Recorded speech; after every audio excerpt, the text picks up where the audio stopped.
Topic अपने को बनता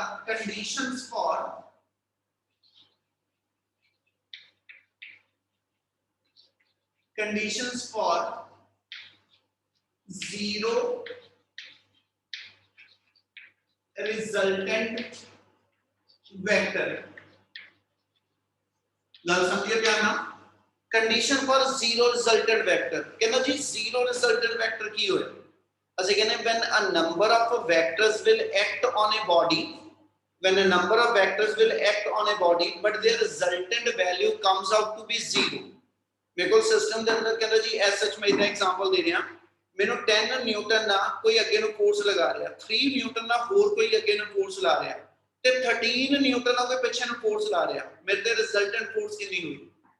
ਜ਼ੀਰੋ ਹੋ ਗਈ है ना। ਅਸੀਂ ਕਹਿੰਦੇ ਇਹਦਾ ਮਤਲਬ ਫੋਰਸ ਕਿਉਂਕਿ ਵੈਕਟਰ ਕੁਆਂਟੀਟੀ ਆ, ਇਹਦਾ ਮਤਲਬ ਜੋ ਰਿਜ਼ਲਟੈਂਟ ਫੋਰਸ ਆਈ ਆ ਉਹਦੀ ਵੈਲਿਊ ਜ਼ੀਰੋ, ਪਰ ਹੈ ਤੇ ਫੋਰਸ ਆ, है तो वेक्टर आ, इसलिए इसे कहना जी रिजल्टेंट वेक्टर दी वैल्यू जीरो बनी ते इसे नु जीरो वेक्टर भी कह देंगे। ठीक है एज सच इथे फिर वर्ड मैं फिर रिपीट करने लग्या, zero resultant vector always to be mean a number of vectors, a number of forces will act on a body but their resultant value come out to be zero। ठीक है, एक तो ज्यादा forces एक तो ज्यादा वेक्टर सिस्टम च मेरे को होणगे पर उन्हां दी रिजल्टेंट वैल्यू जिहड़ी आ वो जीरो आंदी होवे, वो कहंदा कंडीशंस किहड़ियां इदां दियां हो सकदियां ते असीं उत्ते इदां डिफाइन करदे जो दस्सण लग्या। वो कहंदा जी लेट मी से कि मेरे को तीन फोर्सेस दित्तियां होण, let me have the three forces F1 F2 and F3। इस पार्टिकल O दे ऊपर इथे कोई पार्टिकल मान लिया और इस पार्टिकल इस ऑब्जेक्ट तुसी शो करदे पे तीन फोर्सेस लाई कर दी, पर जे under the influence of three forces ठीक है your body is in equilibrium of rest. Equilibrium word जिथे आ गया ओदा हमेशा मतलब ये होएगा, एक सेकंड होल्ड करिए। सो पुत्र जे सिस्टम के अंदर मेरे को एज सच थ्री फोर्सेस लाई कर दिया पर under the influence of three your resultant value come out to be zero ते वी सेड कि भी उस मोमेंट ते बॉडी मेरी इक्विलिब्रियम च होएगी। ते बेटा इक्विलिब्रियम नु जे मैं सिंपल वर्ड च लिखना होवे ते आ चीज इदां कह रहे हां F1 vector plus F2 vector plus F3 vector equal to zero.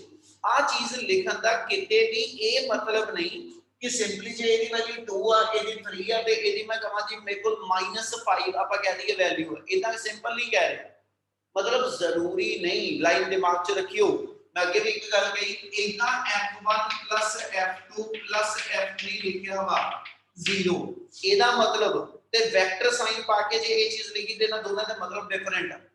ਜਦੋਂ ਤੁਸੀਂ ਸਿੰਪਲ ਇਸ ਵੇ ਨਾਲ ਲਿਖਦੇ ਇਹਦਾ ਮਤਲਬ ਆ ਕਿ ਇਹਨਾਂ ਦੇ ਮੈਗਨੀਟਿਊਡ ਦੀ ਸਮ ਟੋਟਲ ਜ਼ੀਰੋ, ਪਰ ਬੱਚੇ ਜਦੋਂ ਆਪਾਂ ਆ ਚੀਜ਼ ਲਿਖਦੇ ਪਏ ਤੇ ਇਹਨੂੰ ਸਿੰਪਲੀ ਅਸੀਂ ਇਹ ਨਹੀਂ ਕਹਿੰਦੇ ਪਏ ਕਿ ਵੀ ਐਸ ਸੱਚ simple value zero, vector sum zero ਆਪਣੇ ਕੋਲ ਕਿਦਾਂ ਪੋਸੀਬਲ। ਹੁਣ ਜਿੱਦਾਂ ਆ ਤਿੰਨ ਫੋਰਸਸ ਦਿਖਾਣਾ ਪਿਆ, ਲੈਟ ਵੀ ਸੇ ਮੈਂ F2 ਤੇ F3 ਠੀਕ ਹੈ ਇਹਨਾਂ ਦੋ ਫੋਰਸਸ ਦਾ ਪਹਿਲਾਂ ਰਿਜ਼ਲਟੈਂਟ ਕੱਢਾਂਗਾ। ਜਦੋਂ ਵੀ ਸਿਸਟਮ ਦੇ ਅੰਦਰ ਆ ਲਾਈਨ ਇੰਪੋਰਟੈਂਟ ਹੋਏਗੀ ਜੋ ਬੋਲ ਰਿਹਾ, ਜਦੋਂ ਵੀ ਸਿਸਟਮ ਦੇ ਅੰਦਰ ਮੋਰ ਦੈਨ 2 ਫੋਰਸਸ ਲਾਈ ਕਰਨਗੀਆਂ, ਮੋਰ ਦੈਨ 2 ਵੈਕਟਰ ਲਾਈ ਕਰੋਗੇ, ਤੁਸੀਂ ਹਮੇਸ਼ਾ ਕੀ ਕਰੋਗੇ ट्रायंगल लॉ ला के पैरेललोग्राम लॉ ला के पहले 2 ਦਾ ਰਿਜ਼ਲਟੈਂਟ ਕੱਢ ਦੋਗੇ, ਜਿਹੜਾ 2 ਦਾ ਰਿਜ਼ਲਟੈਂਟ ਨਿਕਲ ਕੇ ਆ ਗਿਆ ਉਹ ਨਵਾਂ ਵੈਕਟਰ ਤੇ ਜਿਹੜਾ ਕੋਈ ਹੋਰ ਪੈਂਡਿੰਗ ਵੈਕਟਰ ਆ ਫਿਰ ਉਹਨਾਂ ਨੂੰ ਸੋਲਵ ਕਰਾਂਗੇ, ਫਿਰ ਉਹਦਾ ਰਿਜ਼ਲਟੈਂਟ ਕੱਢਾਂਗੇ, फिर उन्हां दा रिजल्टेंट किसी होर नाल एडजस्ट होएगा, फिर ओदा रिजल्ट मतलब जदों भी सिस्टम दे अंदर 2 तो ज्यादा फोर्सेस आ गईयां, 2 तो ज्यादा वेक्टर आ गए, ਅਸੀਂ ਪਹਿਲਾਂ ਉਹਨਾਂ ਦੇ ਵਿੱਚੋਂ 2 ਦਾ ਰਿਜ਼ਲਟੈਂਟ ਕੱਢ ਲੈਣਾ, ਫਿਰ ਰਿਜ਼ਲਟੈਂਟ ਨੂੰ ਅਗਲੇ ਵੈਕਟਰ ਦੇ ਨਾਲ ਐਡਜਸਟ ਕਰਨਾ।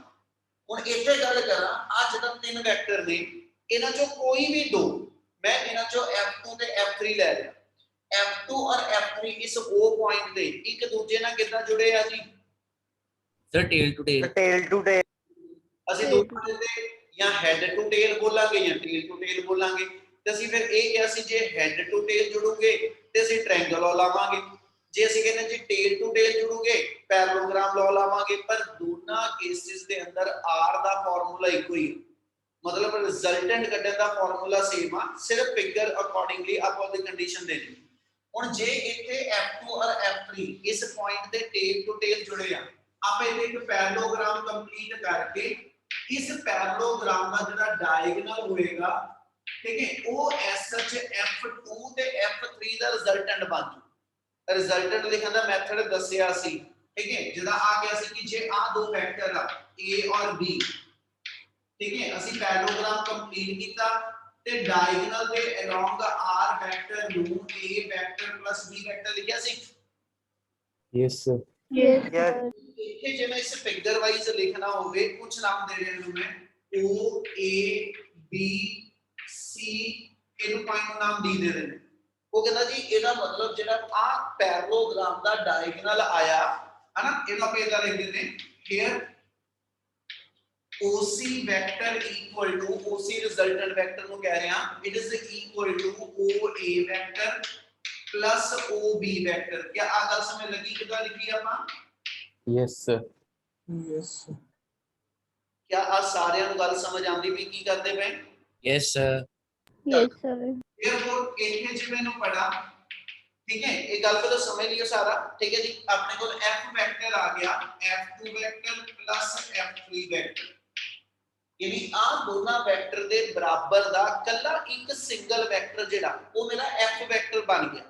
ਹੁਣ मैं F2 और F3 ਨੂੰ ਛੱਡ ਜਾਗਾ, ਇਹਦੀ ਥਾਂ ਤੇ ਮੇਰੇ ਕੋਲ ਨਵਾਂ ਵੈਕਟਰ F ਆ ਗਿਆ ਤੇ ਇੱਕ ਪੈਂਡਿੰਗ ਵੈਕਟਰ ਮੇਰਾ F1 ਵੀ ਪਿਆ ਵਾ।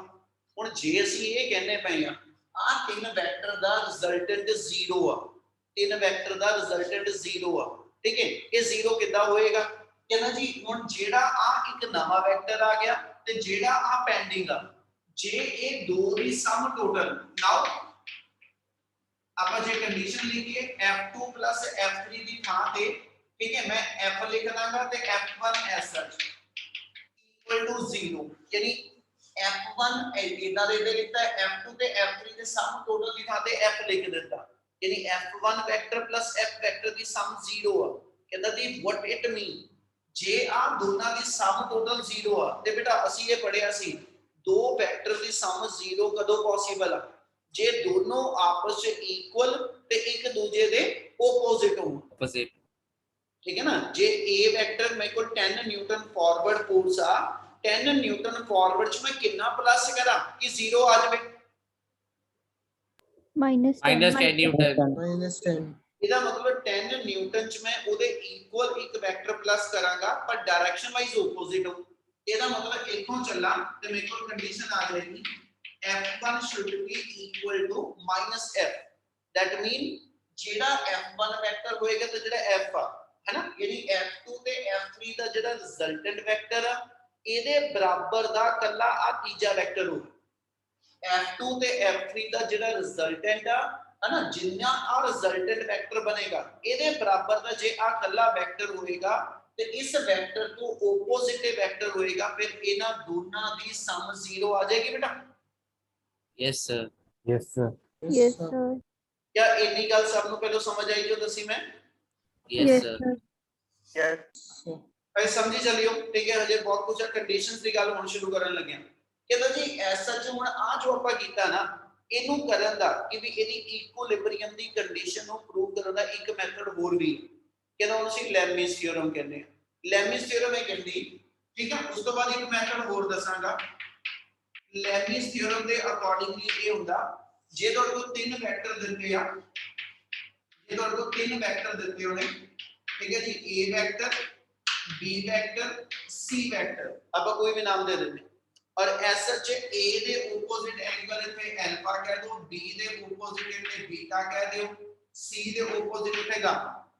ਤੇ ਲੈਮਿਸ ਥਿਓਰਮ ਜਿਹੜੀ ਕਿ ਲਾਅ ਆਫ ਸਾਈਨ ਬਣ ਜਾਂਦੀ ਆ, ਉਹਦੇ ਅਕੋਰਡਿੰਗਲੀ ਆ ਪਾਰਟੀਕਲ ਜਿਹੜਾ ਇੱਥੇ ਮੇਰੇ ਕੋਲ ਹੋਏਗਾ, ਜੇ ਇਸ ਵੇਲੇ ਇਹ ਇਕੁਇਲਿਬਰੀਅਮ ਚ ਆ ਤੇ ਇਹਦੇ ਅਕੋਰਡਿੰਗਲੀ ਕੰਡੀਸ਼ਨ ਇਹ ਹੋਏਗੀ given vector over sign of angle between other two vector। जो बोलिया ਉਹਦਾ ਮਤਲਬ ਇਹ ਹੋਏਗਾ A vector, ਠੀਕ ਆ, A vector the value divided by sign of angle between other two vector, B vector the value over sign of angle between other two vector, C vector the value over sine of an angle between other two vector यानी आ ratio आपस में equal होएगी जे आ particle under the forces equilibrium च क्या इन्नी गल समझ आई Yes, sir. Yes, sir. sir. हाँ जी सर जो लॉ ऑफ साइन च पढ़िया बेटा ਉਹੀ ਚੀਜ਼ ਇੱਥੇ ਆਪਾਂ ਕਰਦੇ ਪਏ ਆ ਕਿ ਜੇ ਤਿੰਨ ਵੈਕਟਰ ਗਿਵਨ ਆ ਤੇ ਨਾਲ ਤਿੰਨ ਐਂਗਲ ਗਿਵਨ ਆ ਠੀਕ ਹੈ ਜੀ ਤੇ ਅਸੀਂ ਕਹਿੰਦੇ ਆ ਕਿ ਜੇ ਇਹ ਬਾਡੀ ਇਕੁਇਲਿਬ੍ਰੀਅਮ ਚ ਆ ਤੇ ਹਮੇਸ਼ਾ ਉਸ ਮੂਵਮੈਂਟ ਤੇ ਕੰਡੀਸ਼ਨ ਇਹ ਹੋਏਗੀ given vector value over sine of angle between other two vector given vector value over sine of angle between other two vector given vector value over sine of angle between other two vector ਨਾ ਇਹ ratio ਹਮੇਸ਼ਾ ਆਪਸ ਦੇ ਵਿੱਚ equal ਆਏਗੀ क्या आ clear है Yes, sir. Yes, sir.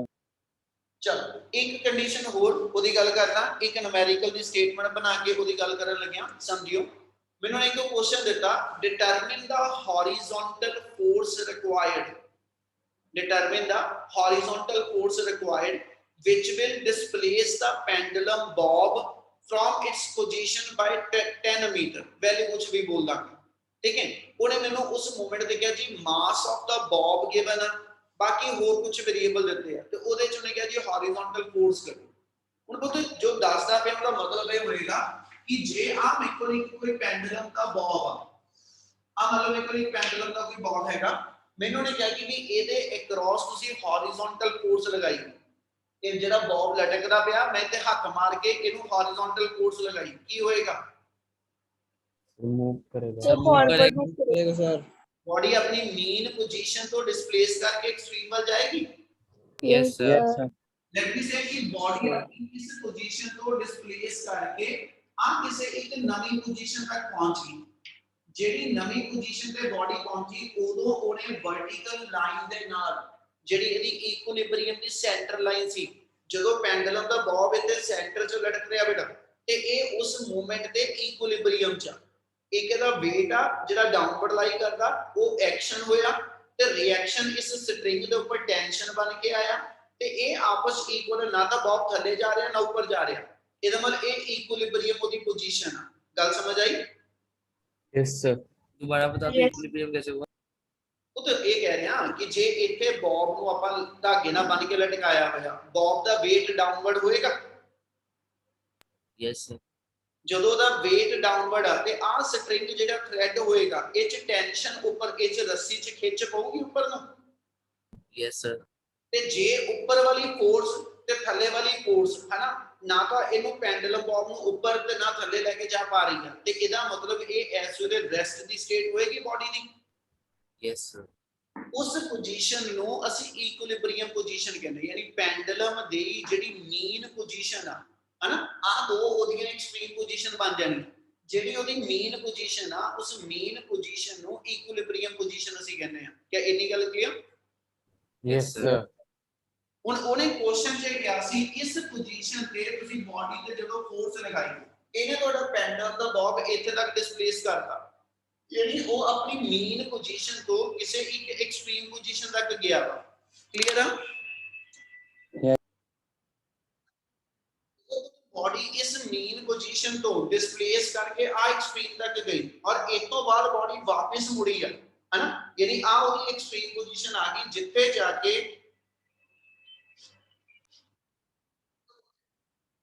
तो ਜਦੋਂ ਬॉडी ਆ ਮੇਰੇ ਕੋਲ ਪੋਜੀਸ਼ਨ ਦਿੱਤੀ ਆਈ ਨਾ ਉਹ ਕਹਿੰਦਾ ਜੀ ਡਿਫਰੈਂਟ ਫੋਰਸਸ ਇਸ ਇਨਸਟੈਂਟ ਤੇ ਬॉडी ਤੇ ਕਿਹੜੀਆਂ ਕਿਹੜੀਆਂ ਇੱਕ ਅਸੀਂ ਬॉडी ਤੇ ਹੌਰੀਜ਼ੌਂਟਲ ਫੋਰਸ ਅਪਲਾਈ ਕੀਤੀ ਹੈ ਹਨਾ ਜਿਹੜੀ ਅਸੀਂ ਫੋਰਸ ਲਗਾਈ ਆ ਉਹ ਹੌਰੀਜ਼ੌਂਟਲ ਐਫ ਹੋ ਗਈ ਇਸ ਪੈਂਡੂਲਮ ਦੇ ਬੌਬ ਦਾ weight ਹੋਏਗਾ ਜਿਹੜਾ ਇਹਦਾ weight ਆ ਕਹਿੰਦਾ ਜੀ that is acting vertically downward ਤੀਜਾ ਆ ਸਟ੍ਰਿੰਗ ਜਿੰਨਾ ਉਹਨੂੰ ਬੰਨਿਆ ਹੋਇਆ ਇੱਕ ਵਾਰੀ ਪਹਿਲਾਂ ਇਹਨੂੰ ਸਮਝੋ ਸਾਰੇ ਜਾਣੇ ਬਾਅਦ ਚੋਂ ਕੰਪਲੀਟ ਕਰ ਲਿਓ ਇੱਕ ਮਿੰਟ ਦਵਾਂਗਾ ਪਹਿਲਾਂ ਸਮਝ ਲਓ ਬੇਟਾ ਠੀਕ ਹੈ ਤੀਜੀ ਫੋਰਸ ਸਟ੍ਰਿੰਗ ਦੇ ਅੰਦਰ ਜਿਹੜੀ ਆ ਉਹ ਟੈਂਸ਼ਨ ਬਣ ਕੇ ਆਏਗੀ ਕਿ ਇੰਨੀ ਗੱਲ ਸਮਝ ਲੱਗੀ Yes, sir. Yes, sir.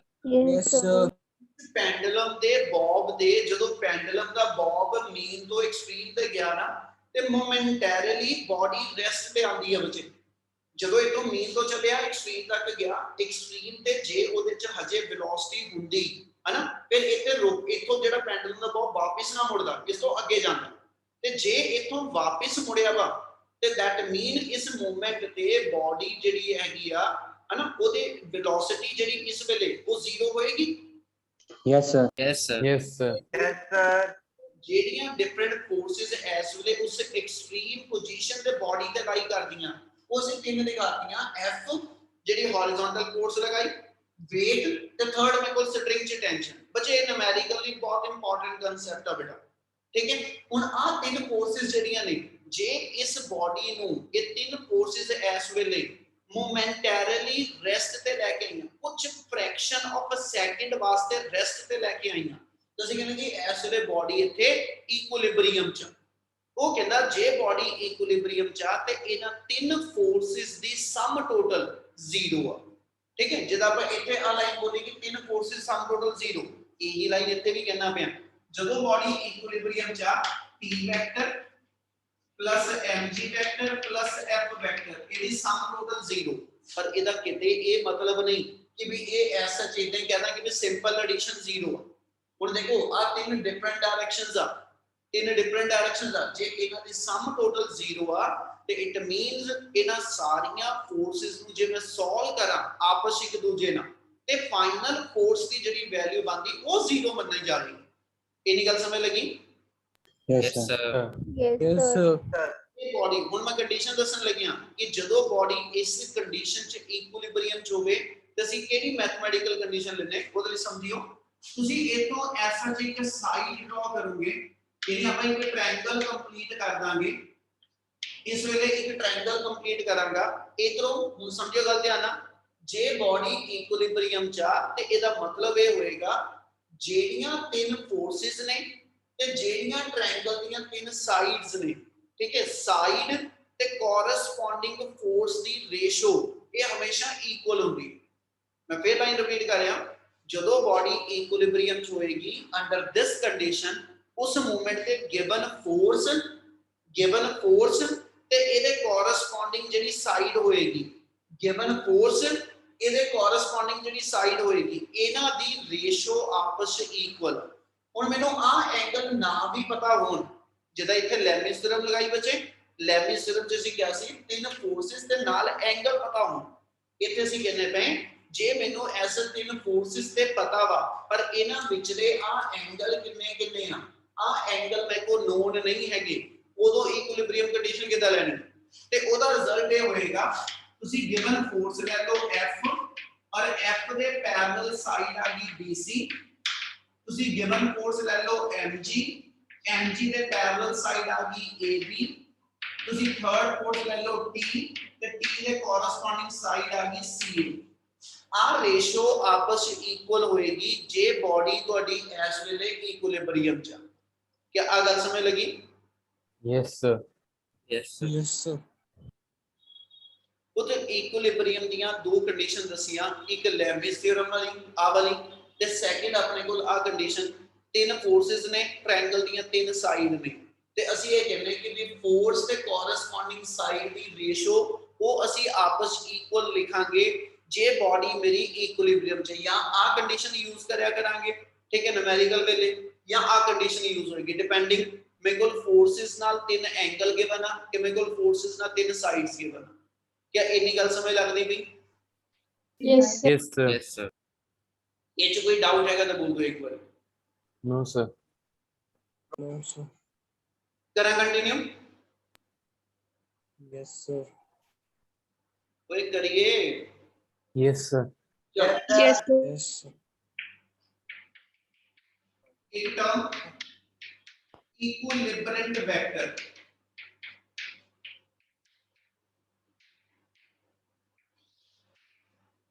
इक्विलिब्रेंट अपने आप च नाम सोच के चलिए ਤੇ ਆਪਾਂ ਹੁਣੀ ਗੱਲ ਕਰਕੇ ਨੇ ਇਕੁਇਲਿਬਰੀਅਮ ਵਰਡ ਚ ਅਸੀਂ ਬੋਲਿਆ ਕਿ ਜੇ ਸਿਸਟਮ ਦੀ ਰਿਜ਼ਲਟੈਂਟ ਫੋਰਸ 0 ਆ ਹਨਾ, ਤੁਸੀਂ ਕਹਿੰਦੇ ਜੀ ਬੋਡੀ ਇਕੁਇਲਿਬਰੀਅਮ ਚ। ਹੁਣ ਉਹ ਕਹਿੰਦਾ ਇਕੁਇਲਿਬਰੈਂਟ ਵੈਕਟਰ ਇਹ ਕਿਹੜਾ ਹੋਇਆ? ਕਹਿੰਦਾ ਜੀ it is a single vector which is always equal and opposite to the resultant vector। ਜਿਹੜਾ ਵੈਕਟਰ ਰਿਜ਼ਲਟੈਂਟ ਵੈਕਟਰ ਦੇ ਇਕੁਅਲ ਬਟ ਉਹਦੇ ਤੋਂ ਆਪੋਜ਼ਿਟ ਹੋਵੇ ਉਹ ਤੁਹਾਡਾ ਵੈਕਟਰ ਜਿਹੜਾ ਇਕੁਇਲਿਬਰੈਂਟ ਹੋਏਗਾ। ਜਿੱਦਾਂ ਇੱਥੇ ਕਹਾਂ F2 ਤੇ F3 ਦਾ ਰਿਜ਼ਲਟੈਂਟ ਕੱਢਿਆ ਸੀ, ਉਹ F ਆਇਆ ਸੀ, Yes, sir. Yes, sir. Yes, sir. ਤੇ ਜਿਹੜਾ F1 ਹੈ ਇਹ ਦੋਨੋਂ ਆਪਸ ਕੀ ਆਏ ਆ Sir, एक Opposite Opposite. vector. opposite. ਇਹਦਾ ਮਤਲਬ ਜੇ ਮੈਂ ਇਦਾਂ ਕਹਿਣਾ ਕਿ ਵੀ F ਵੈਕਟਰ ਦੇ ਬਰਾਬਰ ਦਾ ਆ ਵੈਕਟਰ ਆ ਠੀਕ ਹੈ ਜਿਹੜਾ F ਦੀ ਵੈਲਿਊ ਨੂੰ 0 ਕਰਾ ਦਿੰਦਾ ਯਾਨੀ ਜਿਹੜਾ F ਵੈਕਟਰ ਆ ਜੇ ਮੈਂ ਇਹਦੀ ਵੈਲਿਊ ਨੂੰ 0 ਕਰਾਣਾ ਤੇ ਮੈਂ ਕਹਾਂ ਵੀ ਇਹ ਚ F1 ਪਲੱਸ ਕਰ ਦਿਓ ਪਰ F1 ਡਾਇਰੈਕਸ਼ਨ ਵਾਈਜ਼ ਇਸ ਤੋਂ ਆਪੋਜ਼ਿਟ ਹੋਵੇ ਫਿਰ ਆ ਜਿਹੜਾ F1 ਵੈਕਟਰ ਹੋਏਗਾ ਇਹਨੂੰ ਨਾਮ ਦੇਣਾ ਹੋਵੇ ਤਾਂ ਮੈਂ ਇਕੁਇਲਿਬਰੀਅੰਟ ਵੈਕਟਰ ਕਹਾਂਗਾ ਇਹਦੀ ਕੰਡੀਸ਼ਨ ਇੱਕ ਹੋਰ ਤੁਹਾਨੂੰ ਮੈਂ ਦੱਸਣ ਲੱਗਿਆ ਆਪਾਂ ਕਿਹਾ ਸੀ ਆਪਣੇ ਕੋਲ ਦੋ ਵੈਕਟਰ ਗਿਵਨ ਕਿਹਦਾ ਜੁੜੇ ਦੋ ਵੈਕਟਰ ਕਿੱਦਾਂ ਅਟੈਚ ਹੋਏ ਆ ਜੀ Sir, tail. head to tail.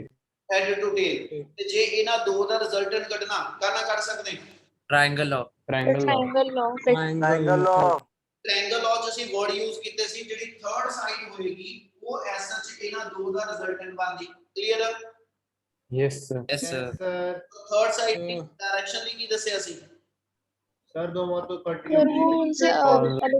Opposite order ਹੋਵੇ ਇਹ ਜਿਹੜਾ ਥਰਡ ਵੈਕਟਰ ਸੀਗਾ ਉਹ ਇਸ ਡਾਇਰੈਕਸ਼ਨ ਸੀਗਾ ਤੇ ਉਦੋਂ ਇਹਦਾ ਨਾਮ ਆਰ ਵੈਕਟਰ ਸੀ ਠੀਕ ਹੈ ਨਾ ਇਹਨੂੰ ਆਪਾਂ ਕੁਝ ਨਾਮ ਦੇ ਦਿੰਦੇ ਕੇ ਐਲ ਐਮ ਹੁਣ ਜੇ ਮੈਂ ਇਸ ਮੂਵਮੈਂਟ ਤੇ ਇਹ ਕਹਾਂ ਕਿ ਵੀ ਇਸ ਸਾਈਡ ਨੂੰ r ਦੇ ਪੈਰਲਲ ਇੱਕ ਵੈਕਟਰ ਡਰਾ ਕਰ ਦਿਓ r ਦੇ ਪੈਰਲਲ ਇੱਕ ਵੈਕਟਰ ਡਰਾ ਕਰ ਦਿਓ ਠੀਕ ਆ ਜਿਹੜਾ r ਦੇ ਪੈਰਲਲ ਵੈਕਟਰ ਡਰਾ ਕਰਦਾ ਪਿਆ ਉਹ ਲੈਂਥ ਵਾਈਜ਼ r ਦੇ ਇਕੁਅਲ ਹੋਵੇ ਪਰ ਡਾਇਰੈਕਸ਼ਨ ਵਾਈਜ਼ r ਤੋਂ ਆਪੋਜ਼ਿਟ ਹੋਵੇ ਫਿਰ r ਤੇ c ਵੈਕਟਰ ਦੀ ਸਮ ਟੋਟਲ ਕੀ ਆਏਗੀ Zero. Sir, zero. Zero, sir. ਇਹਨੂੰ ਤਾਂ ਮੈਂ ਨਾਮ ਰਿਜ਼ਲਟੈਂਟ ਵੈਕਟਰ ਦੇਤਾ ਇਹਦਾ ਵੀ ਕੋਈ ਨਾਮ ਹੋਊਗਾ ਕਹਿੰਦਾ ਯੈਸ ਇਹ ਰਿਜ਼ਲਟੈਂਟ ਵੈਕਟਰ ਨੂੰ ਵੀ ਅੱਗਿਓਂ 0 ਕਰਾ ਦਿੰਦਾ ਤੇ ਜਿਹੜਾ a ਔਰ b ਦੇ ਰਿਜ਼ਲਟੈਂਟ ਨੂੰ 0 ਕਰਾਉਣ ਵਾਲਾ ਵੈਕਟਰ ਆ ਹਨਾ ਉਸ ਵੈਕਟਰ ਨੂੰ ਅਸੀਂ ਇਕੁਇਲਿਬਰੀਅੰਟ ਵੈਕਟਰ ਕਹਿੰਦੇ ਹਾਂ ਗੱਲ ਸਮਝ ਲੱਗੀ Yes, Yes, sir.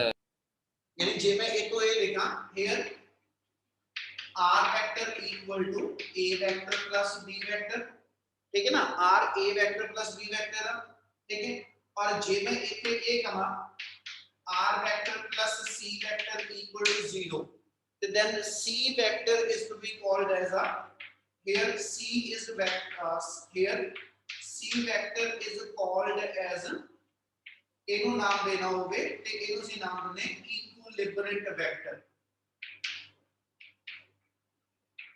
ਕਲੀਅਰ ਹੈ ਨਿਕਲ Yes, sir. Yes, sir. ਇਸੇ ਫਿਗਰ ਚ ਕੁਝ ਹੋਰ ਕਰਨ ਲੱਗਿਆ ਸਮਝਿਓ ਯਾਨੀ ਜੇ ਮੈਂ ਐਸ ਚ ਇਦਾਂ ਡਰਾ ਕਰਦਾ a ਵੈਕਟਰ b ਵੈਕਟਰ ਔਰ ਤੀਜਾ ਇਦਾਂ ਡਰਾ ਕਰ ਦਵਾਂ ਕੀ ਕਨਕਲੂਡ ਕਰੋਗੇ सर ਇਹਦਾ ਕਨਕਲੂਜਨ ਕੀ ਹੋਏਗਾ वेक्टर इक्विलिब्रियम कंडीशन पे ਬਿਲਕੁਲ ਜੇ ਹੁਣ ਐਸ ਦੇ c ਵੈਕਟਰ ਆਪਾਂ ਇਦਾਂ ਡਰਾ ਕਰਤਾ ਇਹਦਾ ਮਤਲਬ ਆ ਇਹ ਰਿਜ਼ਲਟੈਂਟ ਦੇ ਬਰਾਬਰ ਦਾ ਬਟ ਉਸ ਤੋਂ ਆਪੋਜ਼ਿਟ ਆ ਗਿਆ it means if all the 3 vector taken in order if all the 3 vector they should taken in order then it means your body is in equilibrium एमा पे ਤੁਹਾਡੀ ਇਸ ਕੰਡੀਸ਼ਨ ਚ body equilibrium ਚ ਹੋਏਗੀ ਬੇਟਾ yes, sir. Yes Yes, sir.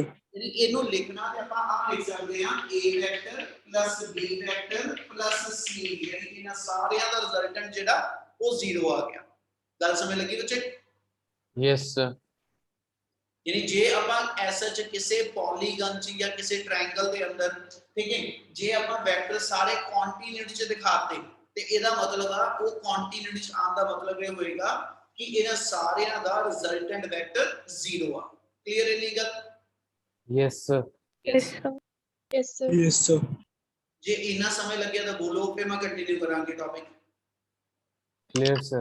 Yes sir Yes, sir. Clear है ना Yes, sir. Yes, sir.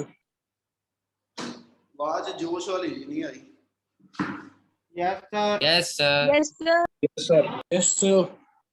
चल नेक्स्ट टॉपिक ਇਹਦੇ ਨਾਲ ਹੀ ਕਰਾਂਗੇ ਬੇਟਾ ਹੁਣ ਤੱਕ ਜਿੰਨਾ ਆਪਾਂ ਕੀਤਾ ਪੁੱਤ ਉਹ ਚ ਮੇਨ ਆਪਾਂ ਦੋ ਵੈਕਟਰ ਦੀ ਕੰਡੀਸ਼ਨ ਦਾ ਗੱਲ ਕਰ ਰਹੇ ਸੀਗੇ ਨੈਕਸਟ ਟੌਪਿਕ ਆਪਣੇ ਕੋਲ ਹੋਏਗਾ ਉਹਦਾ ਨਾਮ ਹੈਗਾ polygon law of vector addition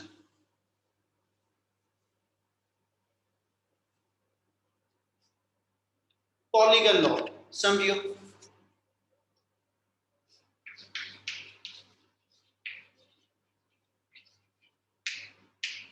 polygon law of vector addition. Polygon law की होया कहना जी ਆਪਾਂ ਹੁਣ ਤੱਕ ਜਿੰਨੀ ਗੱਲ ਕੀਤੀ ਸੀ ਉਹ ਚ ਆਪਾਂ ਸਿਰਫ ਦੋ ਵੈਕਟਰ ਲੈ ਰਹੇ ਸੀ ਤੇ ਦੋ ਦਾ ਰਿਜ਼ਲਟੈਂਟ ਕੱਢਦੇ ਸੀ। ਉਹ ਕਹਿੰਦਾ ਪੁੱਤ ਜੇ ਤੁਹਾਡੇ ਸਿਸਟਮ ਦੇ ਅੰਦਰ ਮੋਰ ਦੈਨ ਟੂ ਵੈਕਟਰ ਹੋ ਇੱਕ ਨੂਮੈਰੀਕਲ ਉਹਨਾਂ ਗੱਲ ਸ਼ੁਰੂ ਕਰ ਰਹੇ ਹਾਂ। ਲੈਟ ਮੀ ਸੇ ਮੇਰੇ ਕੋਲ ਇੱਕ ਸਿਸਟਮ ਦੇ ਅੰਦਰ ਨੰਬਰ ਆਫ ਫੋਰਸਸ ਲਾਈ ਕਰਦੀਆਂ डायरेक्शन कुछ भी लिख दित्तियां सी ठीक है। मैंने कहती एक 10 न्यूटन की फोर्स आ 10 न्यूटन फोर्स बॉडी ते लाई कर दी भी अलोंग द ईस्ट डायरेक्शन ठीक है। उस तो बाद उन्होंने कहता ऐसा 10√2 न्यूटन फोर्स एक्ट कर दी पई आ नॉर्थ ईस्ट डायरेक्शन दे अंदर ठीक है। उस तो बाद तीजी फोर्स ने किते होर कहती 12 newton force along the west आ ठीक है। इधर कह देना 4 newton force along the south आ ठीक है। कोई होर जेडी मर्जी बना दो जिन्नी मर्जी। हुन इस मूवमेंट दे इस ऑब्जेक्ट ओ दे उत्ते चार फोर्सेस दिखाईयां 10 न्यूटन 12 न्यूटन 10√2 कहना जी 4 न्यूटन। मैंने उन्हें क्या कैलकुलेट द रिजल्टेंट फोर्स यानी कि ना सारियां फोर्सेस दी रिजल्टेंट फोर्स कढो बॉडी च की करिए किदा कर दिए क्या सारे प्लस कर दिए नो सर की करा सर पैरेललोग्राम वाला दोनों पे लगा के फिर बाद में ऐड कर सकते हैं। किदे ते लावा पैरेललोग्राम लाओ सर वो सारे 10√2 न्यूटन वाला 10 न्यूटन वाले पे और फिर 12 न्यूटन और 4 न्यूटन वाले पे फिर दोनों की डायगोनल से जो जितना एंगल बनेगा उससे निकाल सकते बन सकता। मैं इतना कह देना कि भी सब तो पहले तो मैंने एक सिंपल जी चीज लिखी कि भी 10 और 12 में एक दूसरे दे की है opposite opposite opposite opposite opposite वाले ने की करीदा ऐड माइनस हैं।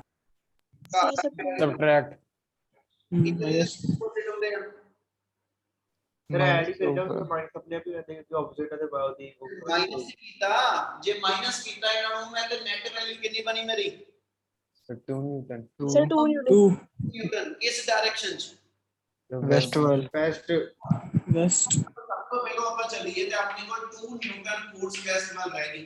ਹੁਣ ਆਪਣੇ ਕੋਲ 4 ਦੀ ਥਾਂ ਤੇ 3 ਵੈਕਟਰ ਰਹਿ ਗਏ। ਹੁਣ 3 ਦਾ ਰਿਜ਼ਲਟੈਂਟ ਕੱਢਣਾ ਫੇਰ ਨਹੀਂ ਨਿਕਲਣਾ ਆਪਣੇ ਕੋਲ ਕੋਈ ਫਾਰਮੂਲਾ ਹੀ ਹੈ ਨਹੀਂ 3 ਦਾ ਰਿਜ਼ਲਟੈਂਟ ਵਾਲਾ। ਹਾਂ ਇਹ ਕਰੂੰਗਾ ਆ 2 ਦਾ ਤੇ 4 ਦਾ ਜਾਂ 2 ਦਾ ਤੇ 10√2 ਦਾ ਜਾਂ ਇਹਦਾ ਕੋਈ ਦੋ ਲੈ ਕੇ ਪਹਿਲਾਂ ਉਹਦਾ ਰਿਜ਼ਲਟੈਂਟ ਕੱਢ ਦਵਾਂ ਜਿਹੜਾ ਉਹਨਾਂ ਦੋ ਦਾ ਰਿਜ਼ਲਟੈਂਟ ਆਏਗਾ। ਫॉर एग्जांपल आ 2 और 4 न्यूटन ਇਹਦਾ ਇੱਥੇ ਜਿਵੇਂ ਐਸ ਸੱਚ ਇੱਕ ਪੈਰਾਲੋਗ੍ਰਾਮ ਬਣਾ ਕੇ ਇਹਨਾਂ ਦੋ ਦਾ ਰਿਜ਼ਲਟੈਂਟ ਕੱਢ ਲਵਾਂ 2 और 4 है ना। ਕਿਹੜਾ ਫਾਰਮੂਲਾ ਲਾਉਂਗਾ ਰਿਜ਼ਲਟੈਂਟ ਕੱਢਣ ਲਈ पैरेललोग्राम ਫਾਰਮੂਲਾ ਕੱਲ ਦੱਸਿਆ ਹੋਇਆ ਜੇ under root of a Under square plus root b a square square plus plus b 2ab square. cos theta ਪੂਰਾ ਬੋਲਿਆ ਕਰੋ r equal to a square plus b square ਆਪਾਂ ਇਹਨੂੰ ਇਦਾਂ ਲਿਖ ਦਿੰਦੇ ਰਿਜ਼ਲਟੈਂਟ ਫੋਰਸ ਨੂੰ f ਨਾਮ ਦੇ ਦਿਓ ਫੋਰਸ ਹੈ f ਨਾਲ ਲਿਖ ਦਿੱਤੀ f equal to 2 square a square plus b square plus 2a into b into theta कितना जी 90 90 90 90 साउथ एक दूसरे ਦੇ परपेंडिकुलर ਆ cos 90 ਤੇ cos 90 कितना हो गया 0 जीरो 0 0 f कितना आ गया जी 4 plus 16 root 20 आ गई फोर्स yes yes sir ਇਹਨੂੰ ਮੈਂ ਲਿਖ ਲਵਾਂ ਤੇ ਇਹਨੂੰ ਮੰਨ ਲਓ ਮੇਰੇ ਕੋਲ 4 into 5 ਯਾਨੀ 2√5 ਨਿਊਟਨ ਫੋਰਸ ਬਣ ਗਈ।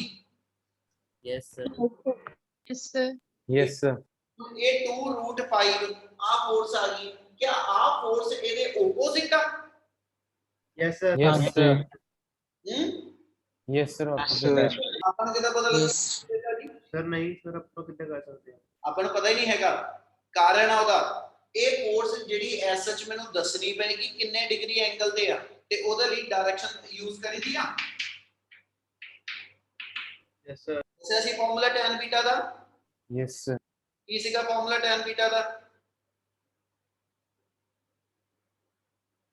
ਭੁੱਲ ਗਏ b sin theta over a plus b cos theta ਫਾਰਮੂਲੇ ਯਾਦ ਰੱਖੋ b ਤੇ a ਹੁਣ ਗੱਲ ਸਭ ਤੋਂ ਇੰਪੋਰਟੈਂਟ ਹੈ ਸਮਝਣ ਵਾਲੀ ठीक है समझियो गल ध्यान ना ਹੁਣ ਇਹਨਾਂ ਦੋਨਾਂ ਵਿੱਚੋਂ 2 ਤੇ 4 ਦੇ ਵਿੱਚੋਂ 4 ਨਿਊਟਨ ਸਾਡੀ ਆ ਲਾਈਨ ਤੇ ਫੋਰਸ ਆ 2 ਨਿਊਟਨ ਵੈਸਟ ਵੱਲ ਨੂੰ ਆ ਕਿਹੜਾ A ਤੇ ਕਿਹੜਾ B ਇਹਨਾਂ ਚੋਂ ਸਰ 2a ਆ ਤੇ 4b ਆ ਸਰ 2a ਆ ਤੇ 4b ਆ ਚਲੋ ਸੁਣੋ ਗੱਲ ਧਿਆਨ ਨਾਲ ਇਦਾਂ ਨਹੀਂ ਹੁੰਦਾ ਜਿਹੜੀ ਲਾਈਨ ਬੋਲਾਂਗੇ ਨੂੰ ਦਿਮਾਗ 'ਚ ਬਿਠਾ ਲਿਓ ਜਿਹੜੀ ਫਿਗਰ ਆਪਾਂ ਬਣਾਈ ਸੀ ਪੈਂਥੋਗ੍ਰਾਮ ਦੀ ਇਹ ਦਿਮਾਗ 'ਚ ਰੱਖੋ ਫਿਗਰ ਨੂੰ ਆ ਸਾਈਡ r ਸੀ ਇੱਥੇ ਬੀਟਾ ਸੀ ਇੱਥੇ a ਤੇ ਇੱਧਰ b ਸੀ ਇਹਦੇ ਸੀਗਾ Yes, sir. Yes, sir. ਬੋਲਣ ਲੱਗਿਆ ਉਹ ਲਾਈਨ ਦਿਮਾਗ 'ਚ ਰੱਖਿਓ ਰਿਜ਼ਲਟੈਂਟ ਵੈਕਟਰ a ਔਰ b ਦੇ ਵਿੱਚੋਂ ਜਿਹਦੇ ਨਾਲ ਬੀਟਾ ਐਂਗਲ ਬਣਾਏਗਾ ਬੀਟਾ ਐਂਗਲ ਇੱਥੇ ਵੀ ਮੰਨ ਸਕਦੇ ਹਾਂ ਅਸੀਂ ਠੀਕ ਹੈ ਰਿਜ਼ਲਟੈਂਟ ਵੈਕਟਰ ਜਿਹੜੇ ਦੋਨਾਂ ਵੈਕਟਰ ਚੋਂ ਜਿੰਨਾ ਐਂਗਲ ਬੀਟਾ ਬਣਾਏਗਾ ਇਸ ਫਾਰਮੂਲੇ ਦੇ ਅੰਦਰ ਉਹ a ਬਣਨਾ ਵਾ ਕੀ ਗੱਲ ਸਮਝ ਆਈ ਕੀ ਬੋਲਿਆ ਮੈਂ Yes, sir. Yes sir Yes, sir. ਕਿ ਮੈਂ ਐਂਗਲ ਬੀਟਾ ਇੱਥੇ ਗਿਣਾ ਕਿ ਵੀ ਬੀਟਾ ਐਂਗਲ ਜਿਹੜਾ ਵਾ ਉਹ ਰਿਜ਼ਲਟੈਂਟ ਫੋਰਸ ਨੇ ਵੈਸਟ ਡਾਇਰੈਕਸ਼ਨ ਨਾਲ ਬਣਾਇਆ ਤੇ ਫਿਰ ਆ 2 ਨਿਊਟਨ ਤੁਹਾਡਾ ਜਿਹੜਾ ਵਾ ਇਸ ਫਾਰਮੂਲੇ 'ਚ a ਬਣੇਗਾ ਤੇ 4 ਨਿਊਟਨ ਤੁਹਾਡਾ b ਬਣੇਗਾ ਕੀ ਆ ਗੱਲ ਸਮਝ ਲੱਗੀ Yes, sir. Yes, sir. ਜੇ ਮੈਂ ਬੀਟਾ ਐਂਗਲ ਇੱਥੇ ਸ਼ੋ ਅਪ ਕਰਾਂ ਕਿ ਬੀਟਾ ਐਂਗਲ ਇੱਥੇ ਬਣਿਆ ਵਾ ਹੁਣ ਇਹਦਾ ਮਤਲਬ ਇਹ ਹੋਏਗਾ ਇਸ ਫਾਰਮੂਲੇ ਦੇ ਅੰਦਰ ਜਿਹੜਾ ਵਾ ਆ ਫਾਰਮੂਲੇ ਦੇ ਅੰਦਰ ਆ 4 ਨਿਊਟਨ ਮੇਰਾ a ਟਰੀਟ ਹੋਏਗਾ ਤੇ 2 ਨਿਊਟਨ b ਟਰੀਟ ਹੋਏਗਾ ਗੱਲ ਸਮਝ ਆਈ Yes, sir. ਸਰ ਆਪਾਂ Yes, sir. ਕਿਸੇ ਵੀ ਸਾਈਡ ਨਾਲ ਤੁਸੀਂ ਐਂਗਲ ਬਣਾ ਸਕਦੇ ਮੰਨ ਲਓ ਇਹ 42 ਡਿਗਰੀ ਐਂਗਲ ਆ ਜੇ ਤੇ ਜੇ ਇਧਰੋਂ 42 ਆ ਤੇ ਇਹਦਾ ਮਤਲਬ ਇਧਰੋਂ 48 ਹੋ ਗਿਆ ਕਿਉਂਕਿ ਟੋਟਲ ਤਾਂ 90 ਹੀ ਬਣਨਾ Yes, sir. ਹਾਂਜੀ ਸਰ ਠੀਕ ਹੈ ਨਾ ਇਹਦਾ ਮਤਲਬ ਜਦੋਂ ਤੁਸੀਂ ਐਂਗਲ ਕੱਢੋਗੇ ਤੁਸੀਂ ਲਿਖ ਕੇ ਦਵੋਗੇ ਕਿ ਲੈਟ ਜੇ ਬੀਟਾ 40 ਤੋਂ ਆਇਆ ਤਾਂ ਤੁਸੀਂ ਇੱਥੇ ਲਿਖੋਗੇ 42 degree with the south direction ਠੀਕ ਹੈ ਜਾਂ 48 degree with the north West direction ਕਿੰਨੀ ਗੱਲ ਸਮਝ ਲੱਗੀ Yes, Yes. sir. Sir Yes, sir. ਚਲੋ ਗੱਲ ਸਮਝਦੇ ਧਿਆਨ ਨਾਲ ਹੁਣ ਜੇ ਇਸ ਮੂਵਮੈਂਟ ਤੇ ਆਪਾਂ ਬੀਟਾ ਇੱਥੇ ਮੰਨ ਕੇ ਚੱਲੀਏ ਉਹ ਤਾਂ ਜੇ ਤੇ ਆ ਦੋਨੋਂ ਫੋਰਸਸ ਬਰਾਬਰ ਹੁੰਦੀਆਂ ਆ ਦੋਨੋਂ ਫੋਰਸਸ ਬਰਾਬਰ ਹੁੰਦੀਆਂ ਫਿਰ ਆ ਲਾਈਨ ਐਗਜ਼ੈਕਟ ਮਿਡਵੇ ਆਣੀ ਸੀ ਫਿਰ ਇੱਧਰ ਵੀ 45 ਸੀ ਇੱਧਰ ਵੀ 45 ਸੀ ਠੀਕ ਹੈ ਦੂਜੇ ਪਾਸੇ ਚੱਲੋ ਜੇ ਆ ਫੋਰਸ ਮੈਂ ਬੋਲੀ 10√2 ਨਾਰਥ ਈਸਟ ਠੀਕ ਹੈ ਜਦੋਂ ਕਿ ਆਪਾਂ ਇਹਨੂੰ ਇਦਾਂ ਡਿਫਾਈਨ ਕਰਾਂਗੇ 10√2 ਨਾਰਥ ਈਸਟ ਜਾਂ ਸਾਊਥ ਈਸਟ ਇਦਾਂ ਦਾ ਵਰਡ ਨੇ ਤੇ ਇਹ ਹਮੇਸ਼ਾ ਉਹਦੇ ਬਾਈਸੈਕਟਰ ਤੇ ਹੋਏਗੀ ਯਾਨੀ ਆ ਦੋਨੋਂ ਪਾਸੇ 45 ਹੋਏਗਾ ਜੇ ਮੈਂ ਇਹ ਕਹਾਂ this force 10√2 newton lies 10 degree towards east ਇਹਦਾ ਮਤਲਬ ਨਾਰਥ ਤੋਂ ਮੈਂ ਇਹ ਕਹਿਣਾ ਚਾਹ ਰਿਹਾ 10 ਡਿਗਰੀ ਈਸਟ ਵੱਲ ਆਣਾ ਵਾ ਯਾਨੀ ਇੱਥੋਂ ਉਹਦਾ 10 ਡਿਗਰੀ ਐਂਗਲ ਈਸਟ ਨਾਲ ਬਣਾਵਾਂਗੇ ਆਪਾਂ ਗੱਲ ਸਮਝ ਲੱਗੀ Yes, sir. Yes, sir. Yes, sir. तो एक Excuse me, sir. हाँ जी बेटा सर इसमें जो a और b डिटरमाइन करना है अगर हमारा बीटा नीचे होता फिर कितने सर जैसे हाँ जी सर इधर आपको तो क्या कर रहे हैं बच्चे रिजल्टेंट जेडी साइड ना एंगल बनाती वो a है रिजल्टेंट ने बीटा एंगल a ना बनाया ता आ फार्मूला बनया ठीक है ना तो इसलिए ਤੁਸੀਂ ਜਿੱਥੇ ਵੀ ਸੋਲੂਸ਼ਨ ਲਾਓਗੇ ਉੱਥੇ ਦਿਮਾਗ 'ਚ ਇਹ ਰੱਖੋਗੇ ਕਿ ਜਿੱਥੇ ਵੀ ਤੁਹਾਡੀ ਰਿਜ਼ਲਟੈਂਟ ਵੈਲਿਊ ਆਏਗੀ ਰਿਜ਼ਲਟੈਂਟ ਵੈਕਟਰ ਹੋਏਗਾ ਉਹ ਬੀਟਾ ਐਂਗਲ ਜਿਹੜੀ ਸਾਈਡ ਨਾਲ ਵੀ ਬਣਾਏਗਾ ਜਿਹੜੀ ਵੀ ਸਾਈਡ ਨਾਲ ਬਣਾਏਗਾ ਉਹ ਤੁਹਾਡੇ ਗਿਵਨ ਫਾਰਮੂਲੇ 'ਚ a ਬਣਦਾ ਵਾ ਕਲੀਅਰ यस सर ਚਲ ਹੁਣ ਇੱਥੇ ਆਪਾਂ ਜੇ ਐਸਐਚ ਜੇ ਆਪਣੀ ਗੱਲ ਨੂੰ ਕੰਟੀਨਿਊ ਕਰ ਰਹੇ ਹਾਂ ਇਹਦਾ ਮਤਲਬ ਆ ਸਾਈਡ ਹੈਗੀ ਆ ਈਸਟ ਦੇ ਨਾਲ 45 ਡਿਗਰੀ ਤੇ ਇਧਰੋਂ ਵੀ 45 ਤੇ ਹੁਣ ਆ ਐਂਗਲ ਮੇਰਾ ਕਿਤੇ ਨਿਕਲ ਕੇ ਆ ਗਿਆ 42 ਡਿਗਰੀ ਠੀਕ ਹੈ ਨਾ ਤੇ ਜੇ ਇਹ 42 ਆ ਗਿਆ ਆ 48 ਆ ਗਿਆ ਆਪਾਂ ਫਿਰ ਆ ਤਾਂ ਨਹੀਂ ਨਾ ਕਹਿ ਦਾਂਗੇ ਕਿ ਆ ਐਂਗਲ ਇਕੁਅਲਾਈਜ਼ਲੀ ਦੋਨੋਂ ਆਪੋਜ਼ਿਟ ਆ ਗਏ ਆਪੋਜ਼ਿਟ ਤਾਂ ਨਹੀਂ ਆਏ Yes, sir. No Yes, sir. Yes, sir. ਠੀਕ ਹੈ ਫਿਰ ਮੈਨੂੰ ਇਹਦਾ ਫਾਈਨਲ ਰਿਜ਼ਲਟੈਂਟ ਫਿਰ ਫਾਰਮੂਲਾ ਲਾ ਕੇ ਕੱਢਣਾ ਪੈਣਾ ਮੈਂ ਉਹਦੀ ਗੱਲ ਹੁਣ ਛੱਡ ਦਿੱਤੀ ਠੀਕ ਹੈ ਜੀ ਆਪਾਂ ਇਸ ਤੋਂ ਬਾਅਦ ਮੈਂ ਸਿਰਫ ਇੰਨੀ ਕਰਨਾ ਗੱਲ ਖਤਮ ਕਰਨ ਲੱਗਿਆ ਜਿਹੜਾ ਇਹਨਾਂ ਦੋਨਾਂ ਦਾ ਰਿਜ਼ਲਟੈਂਟ ਆਏਗਾ ਫਿਰ ਇਸ ਰਿਜ਼ਲਟੈਂਟ ਨੂੰ ਤੇ ਆ ਵੈਕਟਰ ਨੂੰ ਫਿਰ ਅਸੀਂ ਇਹਨਾਂ ਦੋਨਾਂ ਨੂੰ ਫਾਈਨਲੀ ਸੋਲਵ ਕਰਨਾ ਫਿਰ ਉਹ ਮੇਰਾ ਫਾਈਨਲ ਵੈਕਟਰ ਬਣੇਗਾ ਯਾਨੀ ਫਾਈਨਲ ਰਿਜ਼ਲਟੈਂਟ ਇੱਕ ਸਿੰਗਲ ਵੈਕਟਰ ਬਣ ਜਾਏਗਾ ਇਹਨੀ ਗੱਲ ਸਮਝ ਆਈ Yes, Yes, sir. sir. Yes, sir. ਹੁਣ ਮੈਂ ਆਪਣੇ ਟੌਪਿਕ ਤੇ ਆ ਰਿਹਾ ਗੱਲ ਸਮਝਿਓ ਧਿਆਨ ਨਾਲ ਟੌਪਿਕ ਹੈਗਾ polygon law of vector addition ਕੀ ਡਿਫਾਈਨ ਕਰਦਾ ਸਟੇਟਮੈਂਟ ਸੁਣੋ ਪਹਿਲਾਂ if number of vectors ਆਪਾਂ ਤਾਂ ਕਿਹਾ ਕਿਉਂਕਿ ਹੁਣ ਦੋ ਤੋਂ ਜ਼ਿਆਦਾ ਵੈਕਟਰ ਲੈਣੇ if number of vectors are represented in magnitude and direction by the different sides of a polygon taken in order जो बोलांगा यही आप इतने फिगर बना लेनी if number of vectors are represented in magnitude and direction by the different side of polygon ਉਹਦਾ ਮਤਲਬ ਇਹ ਆ ਤੁਹਾਡੇ ਕੋਲ number of vectors ਆ ਤੁਹਾਡੇ ਕੋਲ a vector given ਆ ਇੱਕ b vector given ਆ ਇੱਕ c vector given ਆ ਇੱਕ d vector given ਆ ਮੈਨੂੰ ਨੇ ਕਿਹਾ ਇਹਨਾਂ ਸਾਰਿਆਂ ਦਾ ਰਿਜ਼ਲਟੈਂਟ ਕੱਢੋ ਤੁਸੀਂ ਇਹ ਕਹਿੰਦੇ ਪਏ ਇਹਨਾਂ ਸਾਰੇ ਵੈਕਟਰਸ ਨੂੰ ਲੈ ਕੇ ਇੱਕ ਪੋਲੀਗਨ ਬਣਾਉਣਾ ਸ਼ੁਰੂ ਕਰੋ ਠੀਕ ਹੈ ਜਿਹੜੇ ਇਹ ਵੈਕਟਰਸ ਨੇ ਇਹ ਉਸ ਪੋਲੀਗਨ ਦੀਆਂ ਡਿਫਰੈਂਟ ਸਾਈਡਸ ਬਣਦੇ ਜਾਣ ਜਿੰਨੇ ਤੁਹਾਡੇ ਵੈਕਟਰਸ ਨੇ ਇਹ ਉਸ ਪੋਲੀਗਨ ਦੀਆਂ ਡਿਫਰੈਂਟ ਸਾਈਡ ਬਣ ਜਾਣ ਕੁਝ ਨਾਮ ਦੇ ਦਿਓ ਇਹਨਾਂ ਨੂੰ ਠੀਕ ਹੈ ਹੁਣ ਇਹ ਮੇਰੇ ਕੋਲ ਸਾਈਡ ਪੋਲੀਗਨ ਦੀ ਜਿਹੜੀ ਆ ਇਹ a ਵੈਕਟਰ ਨੂੰ ਰਿਪਰੈਜ਼ੈਂਟ ਕਰੇ ਇਹ b ਵੈਕਟਰ ਨੂੰ ਇਹ c ਵੈਕਟਰ ਤੇ ਆ d ਵੈਕਟਰ ਨੂੰ ਕਿਹਦੀ ਗੱਲ clear yes sir. Yes, sir. Yes. Yes, sir. ਇਹਦੇ ਲਈ ਅਸੀਂ ਸਟੇਟਮੈਂਟ ਚ ਵਰਡ ਐਡ ਕੀਤੇ ਆ if number of vectors are represented in magnitude and direction by the different side of a polygon taken in order ਇਹ ਸਾਰੇ ਦੇ ਸਾਰੇ ਵੈਕਟਰ in order ਨੇ ठीक है then the resultant vector of all these vector ठीक है is always given by the closing side of the polygon taken in opposite order ਜਿੱਦਾਂ ਆਪਾਂ ਐਸਾ ਚ ਟ੍ਰਾਇੰਗਲ ਬਣਾਈ ਸੀ ਉਹ ਚ ਸੀ ਕਿ ਜੀ ਆਹ ਟ੍ਰਾਇੰਗਲ ਜਿਹੜੀ ਬਣਾਉਣਾ ਪਿਆ ਇਹ ਓਪਨ ਆ ਠੀਕ ਹੈ ਤੇ ਜਿਹੜੀ ਤੀਜੀ ਸਾਈਡ ਆ ਉਹ ਟ੍ਰਾਇੰਗਲ ਨੂੰ ਕਲੋਜ਼ ਕਰਦੀ ਸੀ Yes, sir. Yes, sir.